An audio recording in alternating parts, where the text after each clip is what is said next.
Bonjour et bienvenue dans cette nouvelle émission de TV Sian en direct du Salon de l'Industrie du Grand Sud. Nous allons parler cybersécurité avec notre invité Frédéric Jourdan de l'entreprise Cassie. Bonjour Frédéric Jourdan. Bonjour Valérie. Vous êtes un spécialiste de la cybersécurité sur les systèmes critiques dans les entreprises et vous posez la problématique de l'IoT, Internet of Things, ou Internet des objets en français.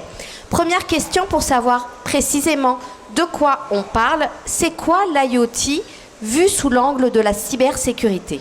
Alors l'IoT vu sous l'angle de la cybersécurité sont l'ensemble des dispositifs qu'on peut implanter dans son entreprise afin d'apporter de l'information, de collecter de l'information ou de gérer des systèmes complexes qui peuvent être des ordinateurs, qui peuvent être des serveurs, mais ça peut également être des machines à la fois sur le contrôle d'accès par exemple, sur la gestion de la climatisation, de la sécurité, mais aussi de la chaîne de production, de la chaîne logistique, etc., etc. Donc tous ces objets qu'on implante dans son entreprise, maintenant sont connectés et étant connectés, ils sont reliés à un vecteur qui les rend très accessibles, qui s'appelle généralement l'Internet.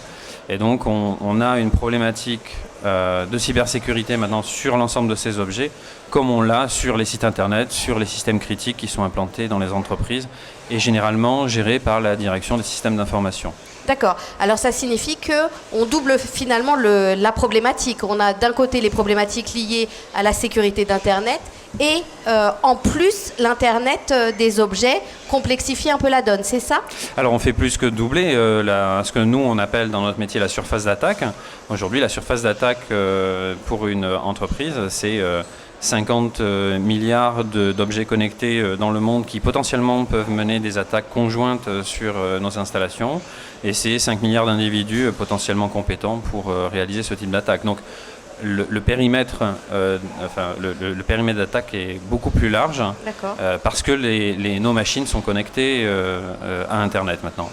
Alors pourquoi ces équipements sont-ils la cible d'attaque ?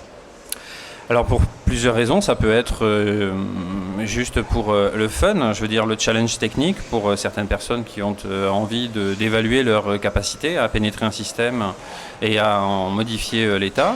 Ça peut également le fameux hacking. Le fameux hacking pour des raisons d'activisme ou simplement pour des raisons de challenge technique, parce que c'est très compliqué, il y a quand même du monde qui protège les industries, les entreprises. Ça peut également être le fait de certains États qui, dans une logique géopolitique, ont identifié les entreprises critiques et vont taper dessus.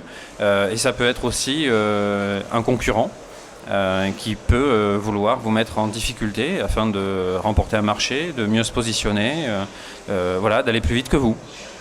Est-ce que toutes les entreprises sont logées à la même enseigne ? Alors j'entends par là, est-ce que les entreprises industrielles sont un peu spécifiques dans cette thématique de cybersécurité ? Alors les entreprises industrielles et les entreprises qui, comme ici, fabriquent des robots, des machines, outils, des convoyeurs, etc., des robots automatiques, elles sont concernées comme toutes les autres entreprises. Quand je rencontre des industriels qui fabriquent des machines-outils, je leur demande alors aujourd'hui l'industrie 4.0 pour vous, qu'est-ce que c'est ? Ils me disent, c'est une machine qui est connectée, c'est de la maintenance préventive, c'est la capacité de nos équipes à prendre la main sur les machines à distance et du coup d'intervenir en support du client en temps réel, ou de façon proactive. Je leur demande ensuite comment vous faites ça. Ils me disent via Internet ou via des liaisons parfois sécurisées où on envoie une clé USB à notre client qui plug cette clé sur sa machine et ça permet de réaliser l'intervention. Et ensuite, quand je leur pose la question, mais alors la question de la cybersécurité, comment vous faites concrètement, jusqu'où vous allez, à qui vous vous adossez pour réaliser ça, parce que c'est un secteur très spécifique qui a besoin d'experts métiers et technologie. Et généralement, ils me répondent cyber quoi ? Voilà. Donc l'industrie 4.0, c'est absolument génial, c'est le futur, ça ouvre des potentiels exceptionnels. ça nécessite aussi d'être accompagné, comme l'informatique lors de la troisième révolution industrielle. Il faut l'accompagner en termes de cybersécurité. Est-ce que vous pourriez nous citer un ou deux exemples très concrets de cyberattaques possibles? Alors, je vais prendre un exemple. Je prends des exemples c'est plutôt des grosses entreprises, mais ça touche tout le monde. Voilà. Un exemple, c'est Renault, par exemple, qui a été impacté et certaines données métiers qui alimentent les automates industriels ont été chiffrées par un ransomware qui est arrivé, on ne sait pas trop comment dans l'entreprise. Oui. Les usines ont été bloquées, il a fallu mettre en place une remise en fonctionnement des chaînes de production. Ça veut dire du chômage technique, ça veut dire des retards de production et ça veut dire des impacts sur toute la chaîne logistique qui est en dessous. On a un réseau d'hôpitaux également. L'ensemble des dossiers médicaux ont été chiffrés et l'ensemble du personnel s'est retrouvé à recommencer à gérer les situations individuelles sur la base des dossiers papier. Vous savez comme moi que les médecins ont une grande difficulté avec les techniques de la calligraphie. Et donc c'est extrêmement compliqué, ça peut poser des problèmes qui sont vitaux parfois, parce qu'on n'a pas forcément sur papier les incompatibilités, enfin les allergies par exemple, ou les incompatibilités médicamenteuses. Plus récemment des automates de sécurité sur site Céveso qui ont été impactés par un ransomware. Et en fait, il faut savoir que ces automates-là, je ne vais pas donner la marque de ces automates. Ces automates, leur fonction est d'arrêter l'usine en cas de péril mortel. Voilà. Et donc, quand on modifie le comportement de ces automates, en fait, la dernière barrière de sécurité automatique saute. Et donc, on se retrouve à devoir gérer des situations de crise sans savoir que ces automates ne fonctionnent plus. Qu'est-ce qu'on fait quand on est concerné par des problématiques potentielles de cybersécurité? On a bien compris que ce n'était pas potentiel. On fait quoi? Un diagnostic? Comment est-ce que vous travaillez?